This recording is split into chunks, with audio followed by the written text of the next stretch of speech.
বিশ্ব ফুটবলে মিলিয়ন ডলারের ম্যাচ ফাইনাল বলে কথা। 48 দল থেকে এখন বিশ্বের শ্রেষ্ঠত্ব লড়াইয়ে টিকে রয়েছে কেবল 2, আর্জেন্টিনার 4 নাকি স্পেনের 2। সব প্রশ্নের উত্তর মিলবে রোববার দিবাগত রাতে।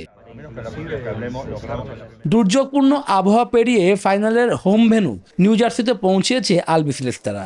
মাঠের অনুশীলনেও পায়নি খুব একটা সময়। যতটুকু সময় পেয়েছে স্কটল্যান্ডের শিষ্যরা সেটি দিয়ে নিজেদের প্রস্তুত করেছে। আমরা অনুশীলনের জন্য খুব বেশি সময় পাইনি। আমরা অনুশীলন কিছুটা সংক্ষিপ্ত করেছি কারণ আমাদের সংবাদ সম্মেলনে আসতে হয়েছিল। তবে স্বস্তির বিষয় সবাই সুস্থ আছেন।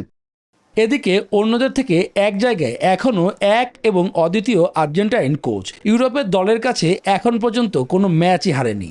সেই সাথে স্বস্তি হিসেবে মেসি, লাউতারো মার্টিনেজ, আলভারেজদের দুর্দান্ত ফর্ম। 39 বছর বয়সে মেসি যেভাবে ফাইনালে দলকে টেনে তুলেছেন তা অবিশ্বাস্য। আমি তাকে বলেছি ফাইনাল উপভোগ করতে, আর আমরা এরই মধ্যে এমন কিছু অর্জন করেছি যা কয়েক বছর আগেও ছিল অকল্পনীয়। কাতার বিশ্বকাপে আর্জেন্টিনাকে শিরোপা জেতানোর অন্যতম দাবিদার ছিলেন এমিলিয়ানো মার্টিনেজ। ফাইনালের আগে তার মুখেও শোনা গেল আত্মবিশ্বাসী সুর।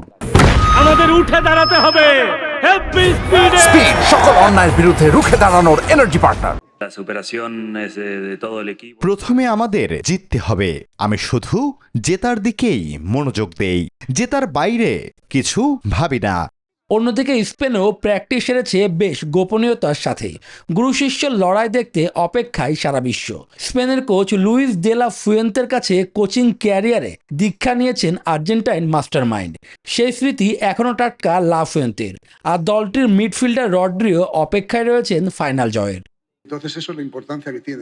হ্যাঁ, আমি দুটি দুর্দান্ত দল দেখতে পাচ্ছি যাদের আচরণে ও খেলোয়াড়দের প্রতিভায় অনেক মিল রয়েছে। আমার মনে হয় একটি জমকালো ফাইনালই হবে।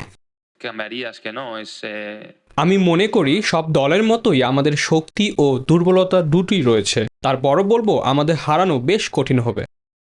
দুদল এখন পর্যন্ত মুখোমুখি হয়েছে 14 ম্যাচ, যেখানে 6টি জয়ের বিপরীতে স্পেনের হার 6টি, বাকি 2টি ম্যাচ ড্র। শুভদেবনাথ, নিউজ 24।